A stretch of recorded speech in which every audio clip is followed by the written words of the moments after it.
Bonjour à tous, alors aujourd'hui on va parler d'un biopic sur une chanteuse de jazz avec le film Billie Holiday, une affaire d'État, qui a été réalisé par Lee Daniels, s'inspirant d'un livre s'appelant Chasing Scream, The First and the Last Day of War on Drugs. Excusez-moi, j'étais obligé de lire le titre.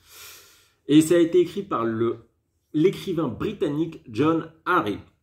Alors, ce film, il va nous parler justement de la chanteuse de la célébrissime voix du jazz, Billie Holiday, et de son combat pour les droits sociaux des Afro-Américains. Voilà, en gros, c'est le speech du film, et on va détailler par la suite.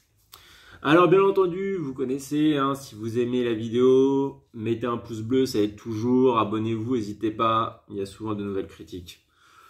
Bon alors, faut savoir que je ne suis pas un grand consommateur de jazz. Ce n'est pas que je n'apprécie pas cette musique, de temps en temps résonner dans mes oreilles, c'est assez agréable, mais je ne m'y suis jamais penché.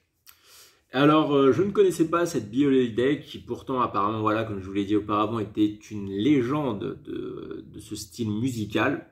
Et donc, grâce à ce biopic, je vais pouvoir en apprendre plus sur elle, ce qui est bien. Alors, le film en lui-même... Excusez-moi, j'ai un petit bug. Donc je reprends. Alors le film en lui-même, il est plutôt bien fait, il y a une bonne dynamique.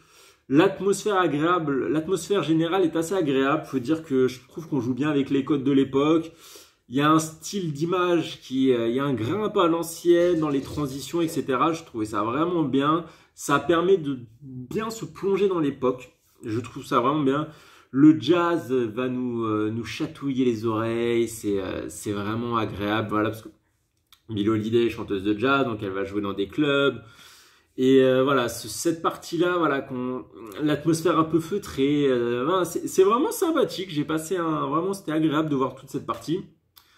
Après, les costumes aussi sont très bien faits, voilà. On est plongé dans l'époque, le film en lui-même, vraiment, sans parler du fond, plutôt la forme et tout. C'est vraiment efficace, l'avancement est dynamique. En fait, on va suivre à la fois le FBI et la chanteuse. Donc voilà, le FBI qui enquête sur la chanteuse, je vais vous expliquer pourquoi. Et tout ça, en fait, les enchaînements sont de manière super fluide. On passe de l'un à l'autre, c'est dynamique. Le temps, il passe rapidement. Donc voilà, tout cet habillage est vraiment bien fait. Le film en lui-même est bien, vraiment très bien même. Après, voilà, c'est sur d'autres choses que j'ai un peu plus de retenue et qui voilà, m'ont fait un peu plus baisser mon avis général sur le film. Il s'agit surtout de la personne en elle-même. Alors, je reprécise encore une fois, je ne la connais pas. Moi, je suis allé voir le film avec voilà, le speech, la chanteuse la plus engagée de l'histoire. Enfin, j'exagère un peu, mais c'était limite ça. Donc je m'attendais à voir quand même quelque chose où le combat politique est au milieu du film et ça n'a pas du tout été le cas. Grosse déception. Alors, en fait, elle a fait elle a fait une chanson qui s'appelle The Stranger Things. Non, pas Stranger Things. The Stranger Fruits. Excusez-moi, j'ai un anglais exécrable. Heureusement que je fais mes critiques en français.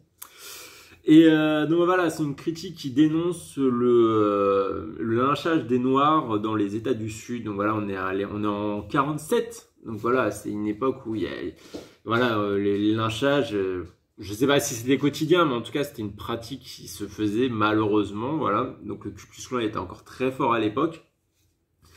Et elle a chanté. Donc c'est pas elle qui l'a fait, mais voilà, on a écrit une chanson qu'on lui a soumise et elle l'a chantée pour dénoncer tout ça. Eh bah, dans les hautes sphères, ça leur a pas plu. Ça leur a pas plu, mais du tout. Attendez, une Afro-Américaine qui vient dénoncer que les Noirs se font lyncher. Oh, elle se moque de qui? Non, voilà. Donc, et donc, voilà, c'est pour ça que le FBI la traque et essaye de la faire tomber. Donc, c'est pour ça qu'il y aura des parties FBI, comme je vous avais dit précédemment. Et en fait, voilà, je pensais, à travers ça, à travers tout ça, qu'on allait avoir quelque chose d'engagé. Et finalement, pas trop. En fait, le film va plus se porter sur son image. Et d'ailleurs, l'image que donne le film d'elle est extrêmement mauvaise. Le film la montre comme une personne désagréable avec son entourage. Une personne qui n'hésite pas à trahir son entourage. Et insiste beaucoup, mais vraiment énormément sur son addiction à la drogue.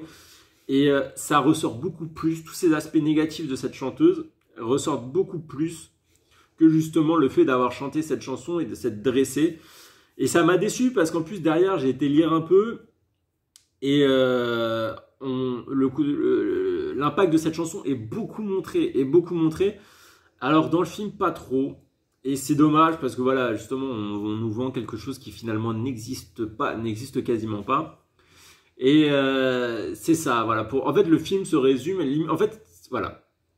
Pour être clair, le combat du film pour les droits des Afro-Américains se limite à une chanson qui doit être chantée 3 fois. Et on n'a même pas l'impression qu'elle est vraiment si engagée que ça. Et que c'est limite, ouais, aujourd'hui je la chante pas, j'ai pas envie, parce que on n'est pas dans le mood.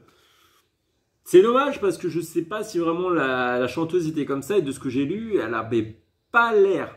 Donc voilà, j'ai en retenue. Je suis pas non plus si affirmatif parce que je la connaissais pas et je me suis renseigné après avoir vu le film. Donc est-ce que j'ai pas non plus lu 20 heures dessus, mais de ce que j'ai vu, j'avais l'impression que le film reflétait assez mal ça. Et en dehors de ce que le film reflète bien ou pas, quoi qu'il arrive, le film ne se délaisse beaucoup les combats sociaux afro-américains. C'est dommage. C'est dommage parce que c'est pas ce que je voulais voir, c'est pas ce que je m'attendais à voir, c'est pas ce qui m'avait été vendu. Ouais. Ouais, voilà. Et c'est très, voilà, j'ai trouvé vraiment très négatif. L'image que portait le film était assez négative. Ce qui est dommage parce qu'en plus, l'actrice a mis Andy Day, voilà l'actrice Andy Day qui a gagné le Golden Globe de la meilleure actrice pour un drame, qui a été nominée à l'Oscar de la meilleure actrice. Elle fait une prestation remarquable. Je crois que c'est son premier film en plus. C'est vraiment, elle donne tout, elle est dedans. Et donc je pense que on aurait pu compter sur elle pour porter une voix, pour être solide, et ça n'a pas été le cas. Donc voilà, c'est un bon film. Vraiment, entre une ambiance excellente, etc. Mais d'autres parties qui m'ont assez déçu, c'était pas ce que j'attendais. Après, voilà, hein, c'est un ressenti. Il y a peut-être des gens qui vont aller et qui vont trouver ça excellent. Hein. Ouais, je m'attendais à autre chose.